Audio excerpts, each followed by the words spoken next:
There's a vibrant atmosphere inside Ellen Road as England make their first appearance outside Wembley against overseas opposition for 29 years, and it's almost as long since they beat Sweden. It was back in 1968, and in the last 5 meetings between the two countries, England have scored only 1 goal. That was in the European Championship 3 years ago, when Sweden came back to win 2-1 and knock England out. Well, it's the European Championship of 1996 that's at the forefront of Terry Venable's mind as he makes 6 changes from the team that beat Japan. There's a completely fresh back 4 in which number 21 Colin Cooper of Nottingham Forest makes his international debut. John Barnes returns for his 78th cap, and Teddy Sheringham is in the starting lineup looking for his first international goal. So what do you make of the latest Venable's cocktail, Trevor? Well, I'm sure he's hoping it's going to be a significant improvement to the performance that they showed against Japan. And of course, with Brazil lurking at the weekend, it's important that that new back 4 looks impressive. And Colin Cooper's got a great chance to leapfrog over John Scholes and David Unsworth and sort of get that position alongside Gary Pallister for the game against Brazil. Sweden have also made changes after their defeat by Brazil, and striker Martin Dahlin has gone back to Germany for a club match. But it's an historic night for 35-year-old goalkeeper Thomas Ravelli, who wins his 126th cap, passing the goalkeeping record of our own Peter Shilton. Hopefully there'll be plenty of action at his end tonight, but what about this Sweden team? Well, they've got some key people missing. You mentioned Darlin, Brolin and Schwartz as well. The back 4 did quite well, I thought, against Brazil, but it's the midfield, Alexanderson, Mild, Erlingmark and Gudmundsson. There's a bit of inexperience there, and it's a case of whether they can give sufficient protection to the defence of Sweden and whether England can control that area. Terry Venables made the point to me today that a lot's been said about the Swedish players who aren't here. He's counted 13 England players who he would have picked for the squad had they been available, but who are not for one reason or another. The referee tonight is Leslie Mottram from Scotland. Sweden playing from right to left, yellow shirts, blue shorts, and number 20 there straight away is Erlingmark playing in midfield. John Barnes is doing that for England. This is Sheringham, and an early ball in for Alan Shearer, and he's got ahead of the defender.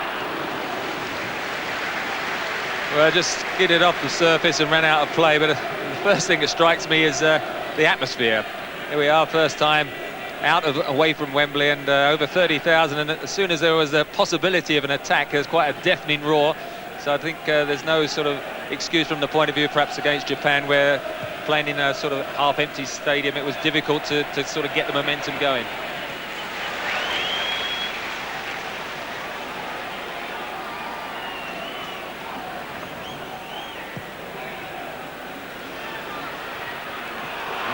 Batted off Sheringham. It was good vision, wasn't it, by Teddy Sheringham? Just got the rebound, the ricochet, saw Ravelli had come off his line, just tried to float it over him. As you can see, it's a long ball. They've tried a couple over the top already in the first few minutes, England, and as it drops on the half volley, I think it would have gone over the crossbar, but Ravelli's not going to get beaten easily. Swedish players very much looking forward to the game. They've got such a good record against England in recent years. They almost relish these occasions.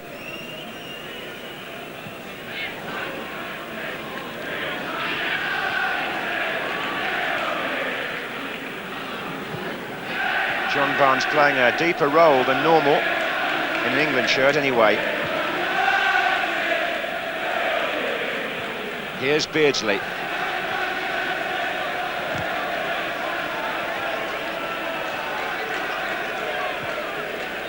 Mild. Jonas Tern, by the way, is out injured for Sweden, but this is Henrik Larsson. Oh, it's a good chance here for Gudmundsson, and again over his head the second time, and back into... Oh, it's there! It's gone straight in from the player out here on the left, and Sweden have taken the lead. Håkan Mild. Well, extraordinary. Tim Flowers made the save. And I think you'll see that Håkan Mild is possibly trying to get it back into Gudmundsson, but here's the first attempt from Gudmundsson, which Flowers saves. It comes back over the Swedish player's head, and Håkan Mild just drives it through the crowd. I don't think the other player touched it. They're appealing for offside there as well, Trevor. No, I don't think this is the first shot. Again, a lot of space. That's the second time Gudmundsson has been in that space. And when it comes in from him, look, he tries to hook it, doesn't get a touch, but it distracts Flowers. Absolutely, it's Håkan Mild's goal, and Sweden lead 1-0.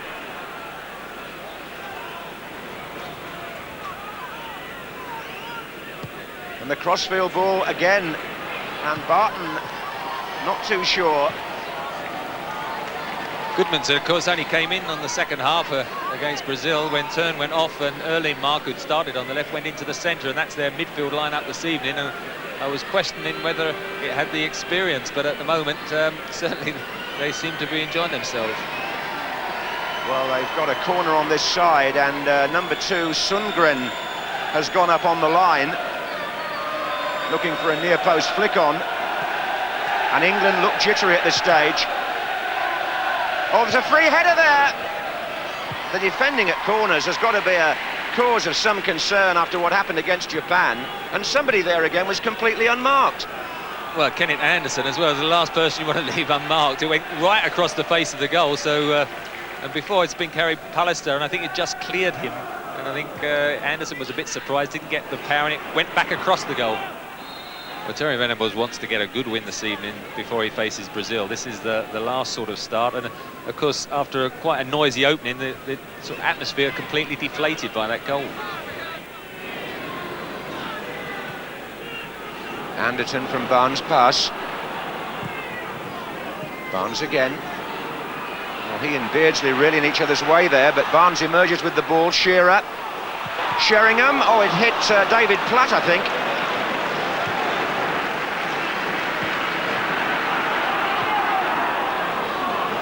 Well, this is going to be a high-tempo game.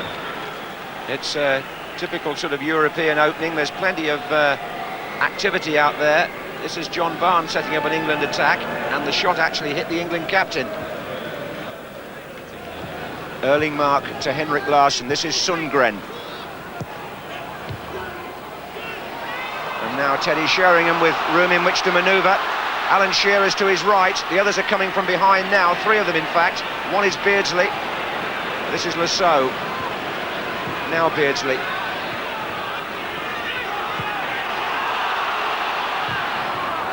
So forces the corner. I think there was one of the problems of our particular English game. In that situation on the breakaway, I think definitely the Brazilians and a number of international players would have gone one against one and gone against their marker.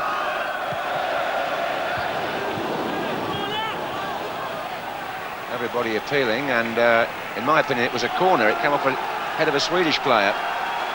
So Darren Anderton has got to come all the way across the pitch because he's taking them on both sides here.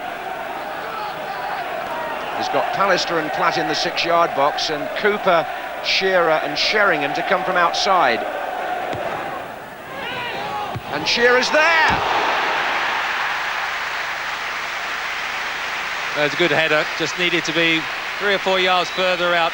Got above his marker, and as you see, it was dropping. Ravelli there covering it, but just too high all the way. At least it just got above Lucic. Good effort.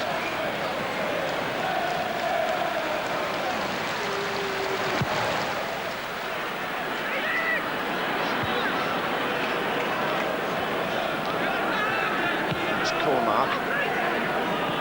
Well, Sweden will be really pleased with the way they've started. 20 minutes gone, and it's very much in England's place now to rectify what's happened. Here's Shearer. Oh, and David Platt running on well from midfield.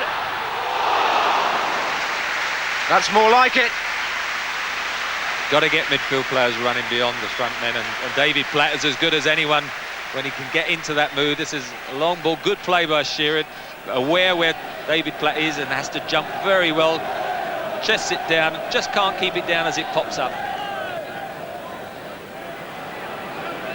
Well, Terry Venables, in the urgency of the situation, has come down straight away to join Don Howe.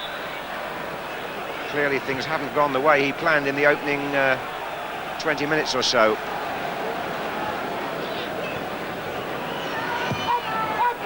Now, onside, Sheringham.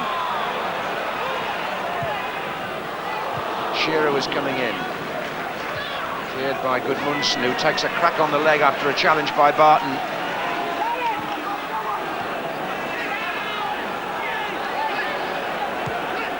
In it goes from Sheringham towards Shearer. Anderton backing up in a good position here for England. And he doesn't quite find David Platt.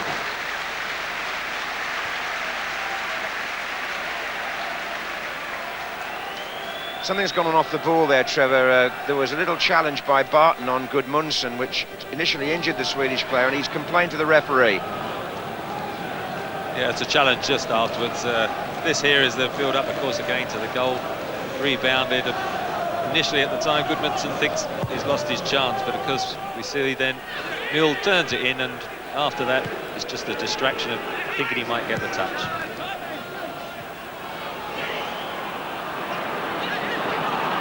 Here's Gudmundsson again, he's very much involved. This is Barnes. Sheringham to Lasso.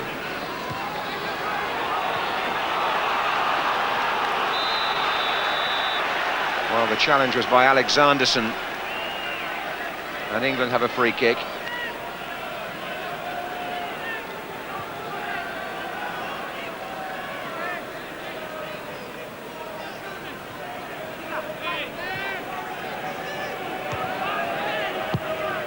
Cross by Anderson. Corner on this side. In fact, Darren Anderton, having swung that in, has got another long journey to take the corner.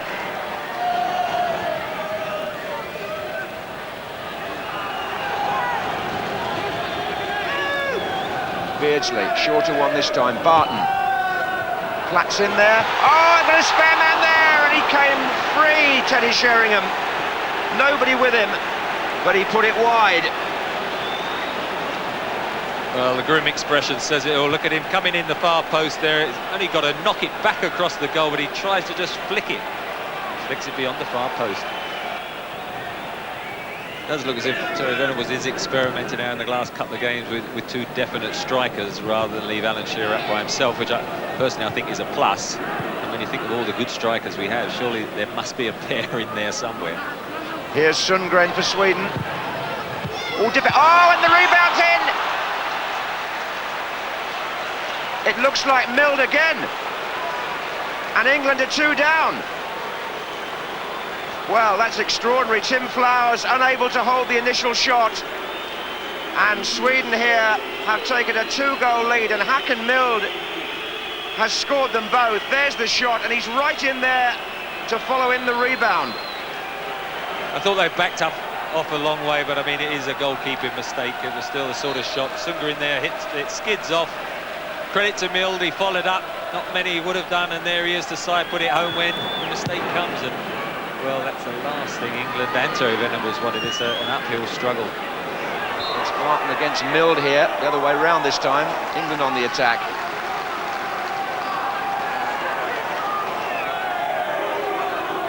Barnes.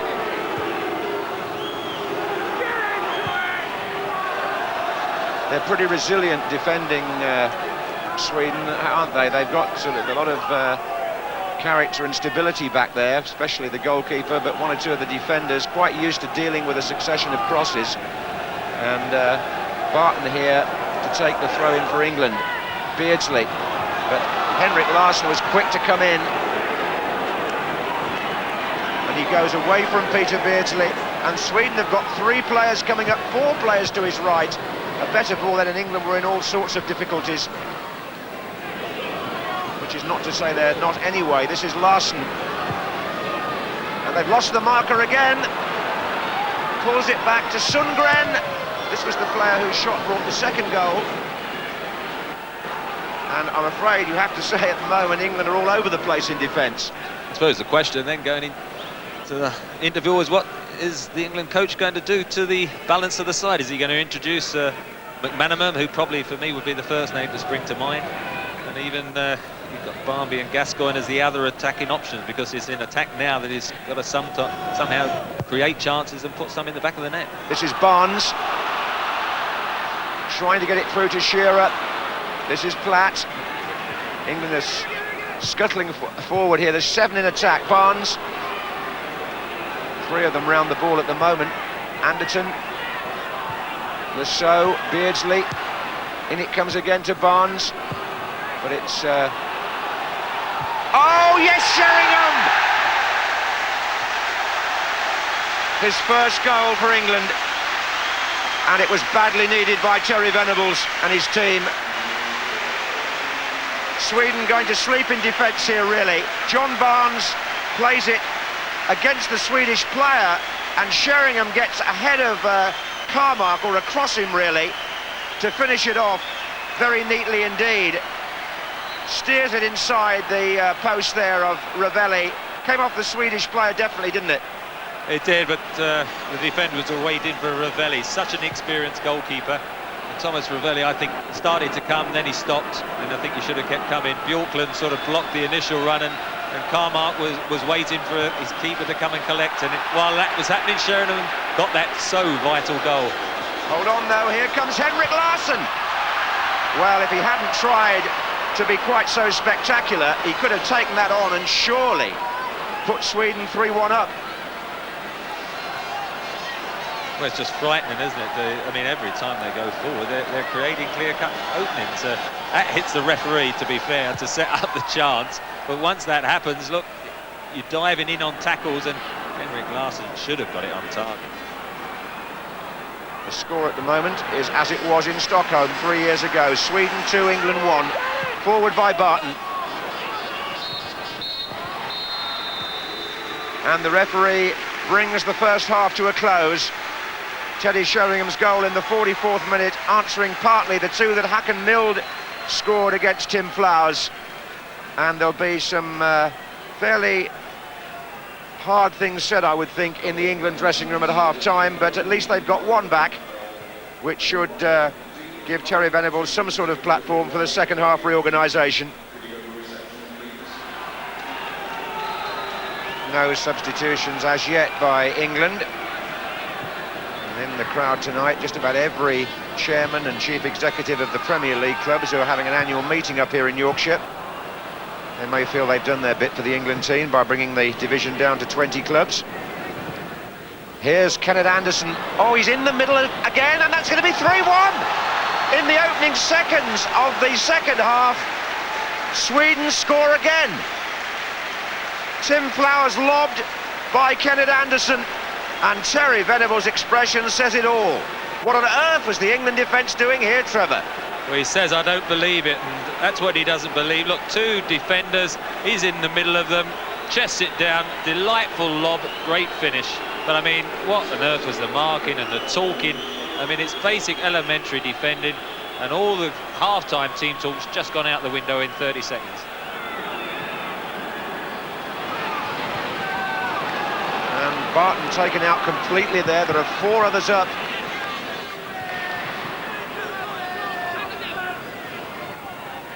It's Kenneth Anderson.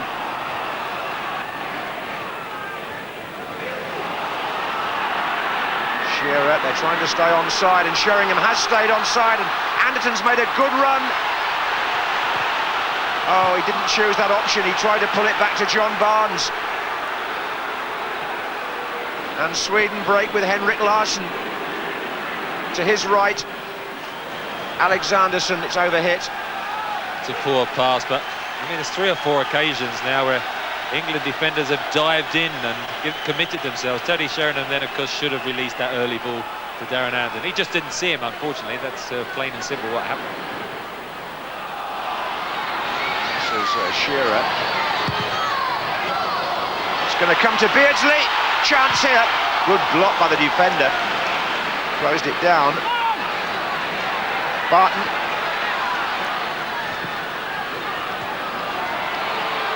Anderson makes a good run here. Another good stretch to corner.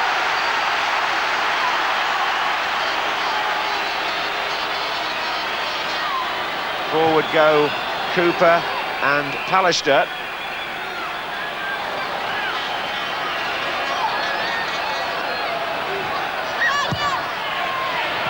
Sheringham was up for that, and Kenneth Anderson only half clears it. Beardsley, wide again. Anderton. Cooper couldn't stretch quite far enough. And the danger for England is in there. Oh, this is the danger. This is it. Henrik Larsson. I was about to say that, look at Beardsley, he's the last man there. About to say, Trevor, that the more England push on looking for a way back, the greater the chance that Sweden will score again like that. But how can Henrik Larsson be in his own half and still unmarked, and Peter Beardsley has to run 50 yards to be the last line of defence? Beardsley's been, for me, the best player for England, although probably there's quite a few a long way behind. Yes, I think they were coming back from a corner, weren't they, some of them? Anyway, there's the cross for Sheringham. Oh, good save, Ravelli. Fine stop by the goalkeeper. Sheringham coming, but for him it would have been 3-2.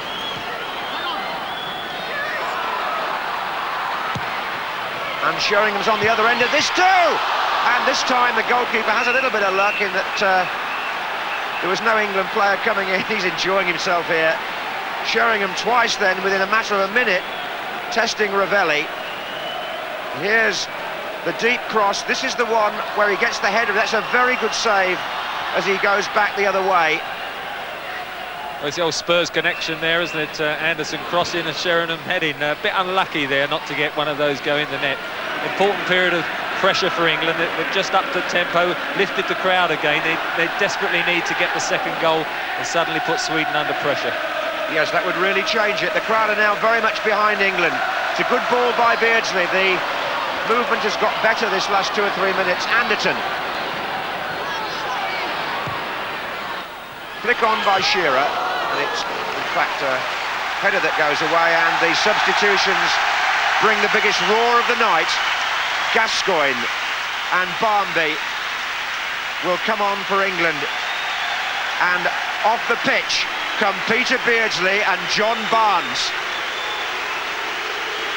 Well, I think the boos are for the fact that Peter Beardsley's coming off. I find that surprising, shall we just say, because I think he's been one of the more influential England players. John Barnes hasn't been able to get into it, unfortunately, in that central midfield role. But Gascoigne and Barmby, can they change the pattern of the game? Sheringham, no, Bjorklund. Goalkeeper can't pick the ball up. Header by Barton to Anderton. And Gascoigne's lost it, and Sweden have got a break on here, and they have indeed. Anderson, and Pallister slipped. Anderson's cross, Larsson's coming in, and well played by Cooper. Yeah, good defending, because it was another great counter-attack from Sweden. They do weight their through balls well, and Kenneth Anderson, I think, has been outstanding in their front line this evening, and must have impressed a few of the chairmen sitting in the stands. This is Shearer. Yes, I think you could sign Kenneth Anderson for rather less than 8 million, which is the figure now being talked about for certain players in this country.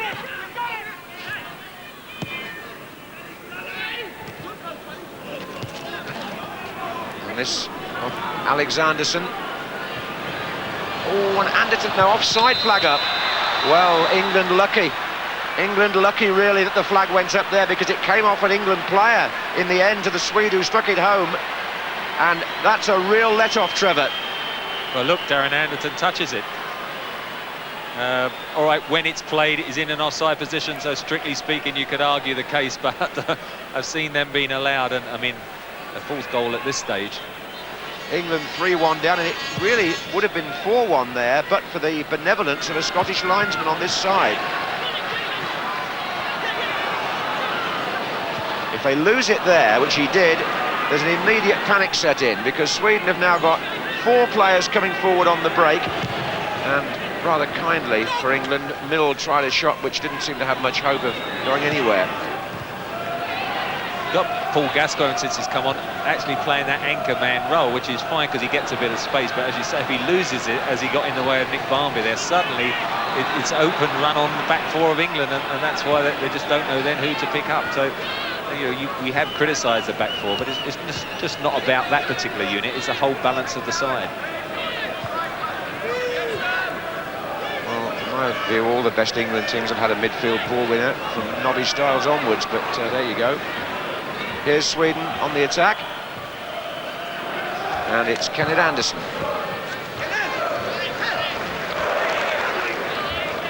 Sundgren. Larsson should have done better, and might still. Side netting. He was onside the whole time. Should really have been 4-1. Tim Flowers can just breathe a sigh of relief there, I think. Well, it's just a comedy of errors, isn't it? There he just kicked the ground there, and then again it wasn't gathered on his left foot. A tight angle, but a sort of angle he should score from. This is Gascoigne. Flat. Away by Sundgren. And a chance for Anderton perhaps to hook it back in. Here's Barmby.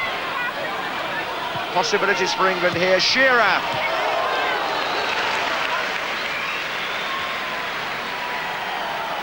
Trying the shot on the turn there, hit it comfortably enough, but Ravelli gets his body right behind it, bobbling into his hand.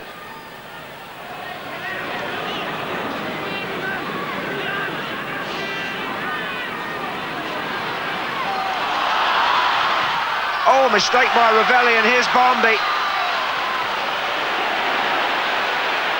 Lasso. Gascoigne bundled off it. Bit of a let off for Sweden there, but Ravelli got away with it, and Hakan milled across to Liedman.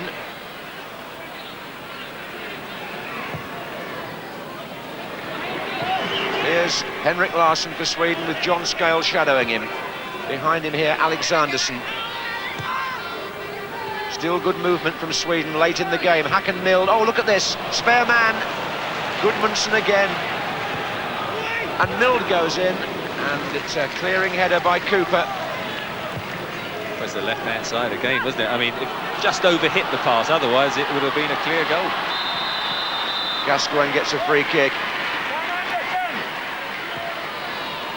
Anderton.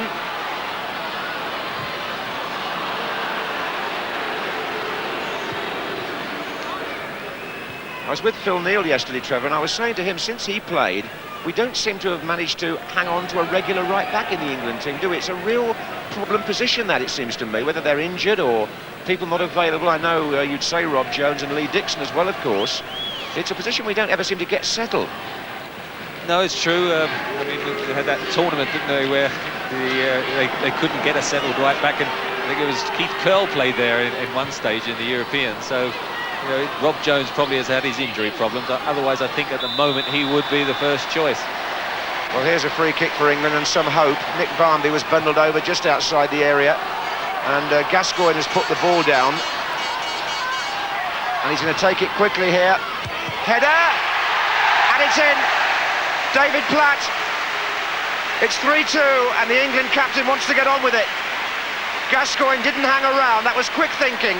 Sweden was still lining up, really, and it's chipped in. Yeah, it's David Platt. I mean, poor Markin will criticise the England defence, but this is bad by Sweden. Just goes above everyone, and David Platt just going to run away and then thinks, let's get the ball out the net. That's his 26th goal for England. Moves him up, I think, alongside Brian Robson in the list of all-time scorers, but more important on the night, it gives England some chance at 3-2. Here's a chance perhaps for Sheringham, and Gascoigne, his first real contribution. He's in again. There's only a minute to go, but Gascoigne has suddenly given England a lift. Venables and Don Howe would be pleased with the execution of the free kick, and he found David Platt spot on. Now Sweden with Dick Liedman. Larsson. Referee from Scotland looks at his watch. We're entering time added on for stoppages here at Ellen Road. Sweden 3-2. Not sure the Scotsman would let too much extra time for England. They're 3-2 down. Well, it's a good finish of the game here. Oh, brilliant! Fantastic! Darren Anderton. Oh, yes! Explosive stuff in stoppage time. Yes, he can celebrate. That's a cracking goal. It's 3-3. Alan Shearer sets the play up. Darren Anderton, left foot, post, and in. Great shot, wasn't it? Well, it's a stunning goal, and the half volley on the up, one of the hardest skills to perfect, and it just flies in. There was a moment there as it hit the first post when Anderton stood and looked, and then it hit the second post, and then he threw his arms up in the air, and this is going to end. This fluctuating international is going to end, it would seem, on a high note. Certainly the best time of the night for England, this. They've come back from 3-1 down with 2 goals in 2 minutes, and the crowd are urging them on in injury time to get a fourth. Here's Gascoigne.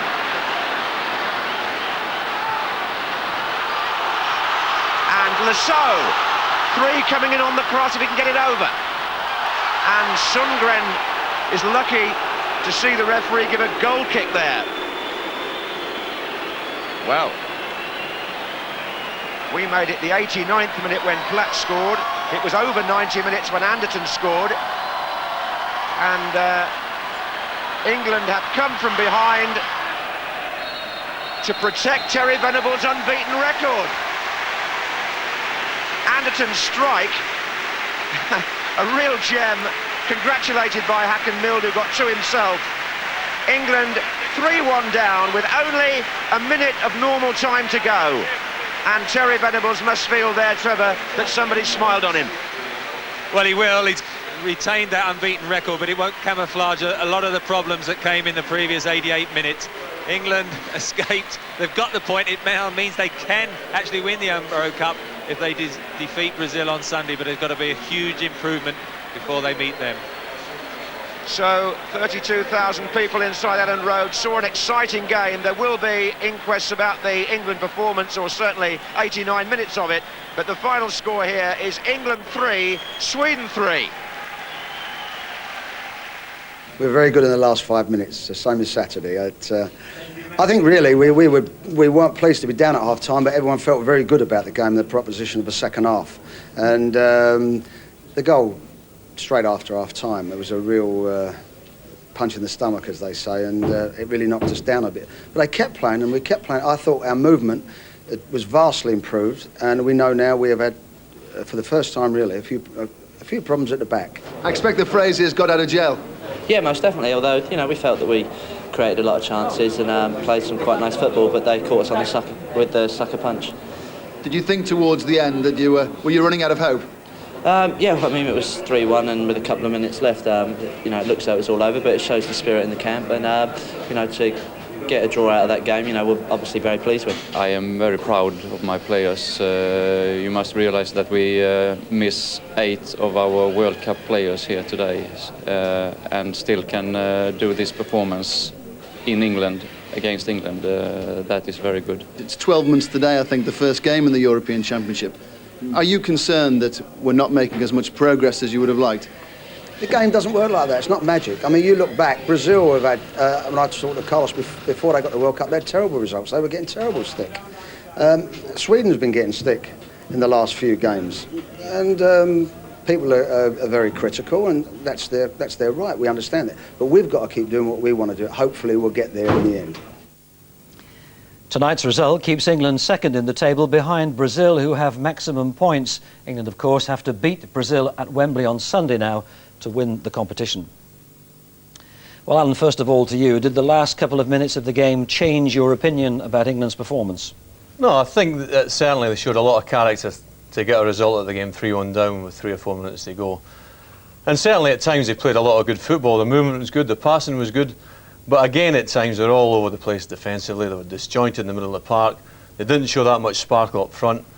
I thought Sweden should have won the game, and it's a certainty that if they're going to get a result on Sunday against Brazil, they'll have to improve dramatically.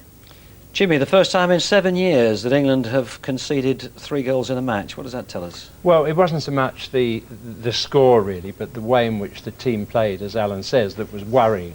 One of the features about it in the first half was that when we did make crossing situations, the crosses were very poor. Even young Anderton, who is you know, an extremely promising player and a very good international prospect, and is quite capable of crossing with great variety and accuracy.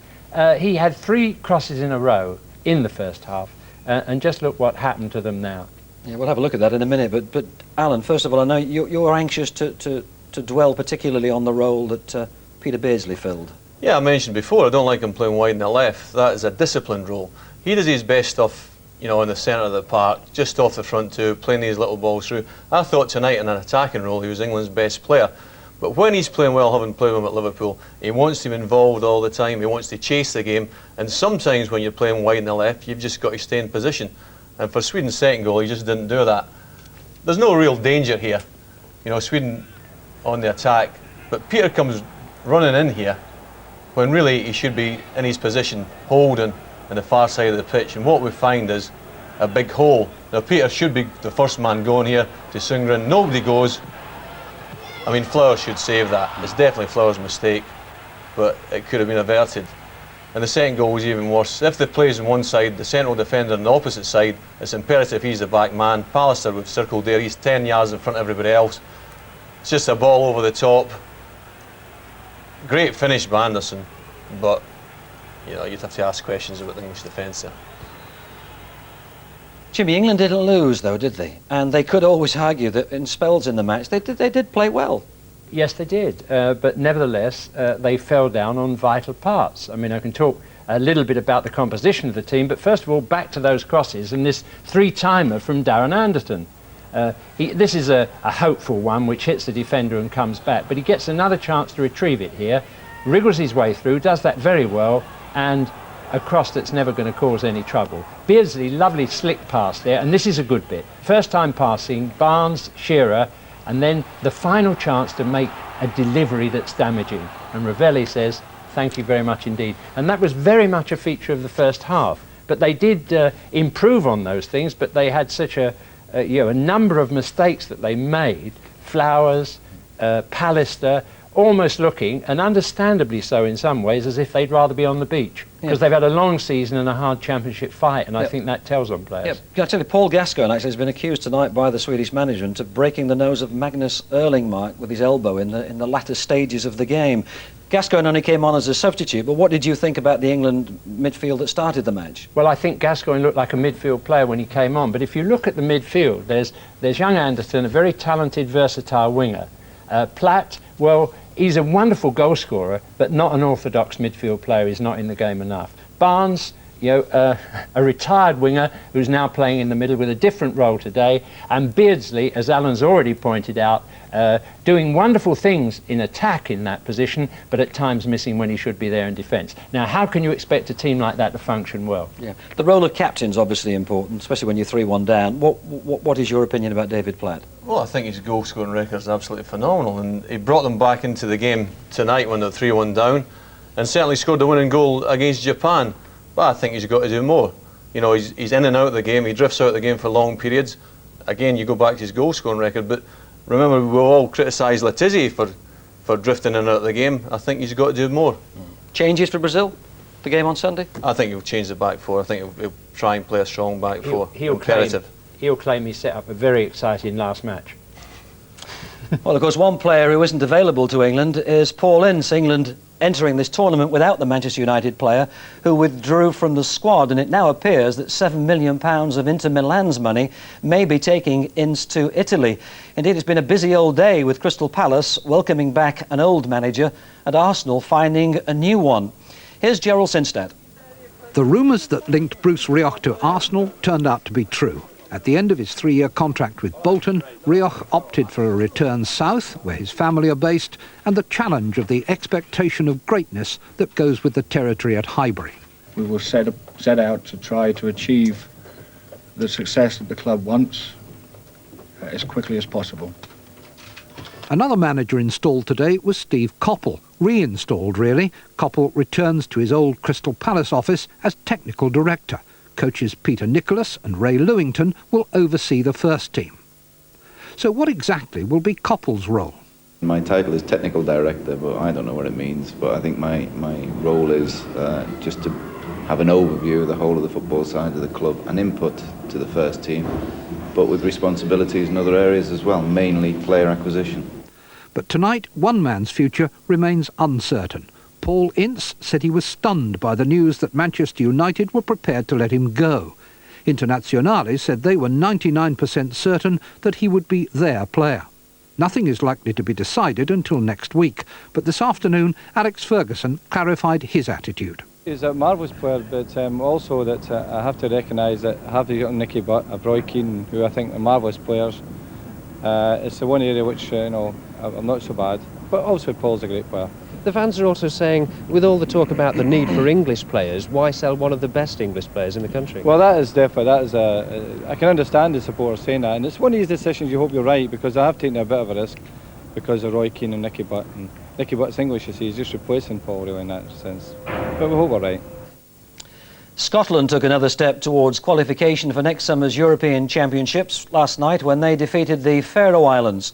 Goals from Billy McKinlay and John McGinley gave them a comfortable 2-0 win and put them second in Group 8 behind Russia, who won 7-0 in San Marino. Other stories now from last night's qualification games from Geraldtonstadt. Vinnie Jones has clearly made himself thoroughly familiar with the words of his country's anthem. Commitment has always been one of his strengths. Sadly, one of his weaknesses has been his familiarity with referees' cards. Red in Cardiff for what the Finnish official reckoned was serious foul play. Jones himself said afterwards that he was trying to hurdle the player but couldn't avoid him. It's the 9th time he's been sent off, the 3rd time in the last 12 months. That was just before the half hour. Wales held out for another 45 minutes against a side who'd already beaten them 5-0 in Georgia. But eventually Wales cracked. Demands the ball again, does Kinkladze. Tries to chip Southall. That is magnificent. But if Wales' defeat didn't make headlines all round Europe, some other results did. Germany's 3-2 defeat in Sofia, for instance. That left Bulgaria with a favourites chance in Group 7 and raised hopes in Georgia. Their away game in Germany in September now looks very interesting. In Group 6, Northern Ireland's home game with Latvia was a fixture with significance both sides of the Irish border, since Jack Charlton went Euro fishing in Liechtenstein and only caught a cold. Dowie, it's in! Somehow it's in!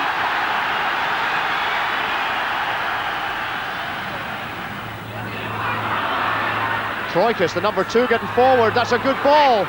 Could be trouble here. It's 1-8. It's Sieberlins.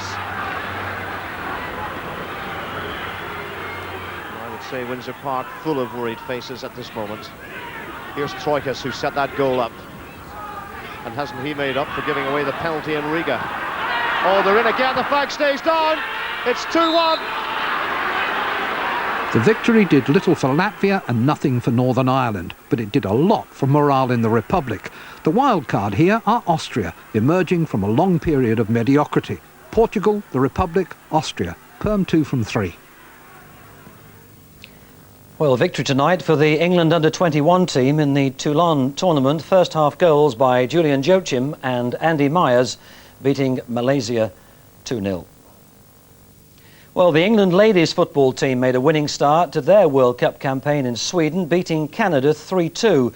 And the team unchanged tonight for their second match of the tournament against Norway, who finished runners-up in the first FIFA World Cup of women's football 4 years ago. Our commentator is Clive Tilsley. Medalen will get to that. Oh, and it wasn't a bad cross either if somebody had been alert to it. This is Riza. Away by Burke. That's a good effort. Oh, and a spectacular early goal for Norway. It was Turner Haugen's shot. Pauline Cope, the English keeper, couldn't quite get anything on it. And Haugen, who actually plays for club football in Japan, has given Norway a 7th-minute lead. They couldn't have planned it better. Well, that's a bad mistake by Debbie Bampton. Claire Taylor given no chance. And this is Medalen. Good save by Pauline Cope. Linda Medalen, who scored in the last World Cup final, no less. Almost came for Riza. Coulthard did well. Hope Powell caught out, though. Svensson. Cope committed here, and the header by Riza makes it 2-0. Heggie Riza's paid a painful price for the congratulations. But it will be Pauline Cope, the keeper, who will find this painful viewing. She came for the cross, didn't get there, and Rita's courage did the rest. England 2 down.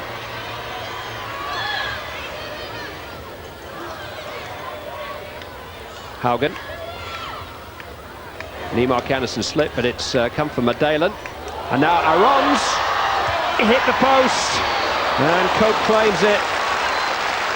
Well, Norway have been in a different class to England in this first half. It could easily have been worse. Second place in the group will definitely qualify for the quarter-finals, and that's probably the best England can hope for. Over 5,500 watching tonight's game in Karlstad. Women's football far more prominent in Norway than England. This is Riise. Espeset trying the shot. Powell's there. Coulthard's there. Haugen's cross. Sandberg! Well, England had their chances to clear. Their defending's generally been better than that in this second half. Burke couldn't clear. Haugen. Riise, nice control. Didn't quite catch it as she wanted. But Norway still creating all the chances. And tonight's win means that Norway go through to the quarter-finals. In the other match in Group B, Nigeria drew 3-3 with Canada. So England should join Norway in the last 8 if they avoid defeat against Nigeria on Saturday.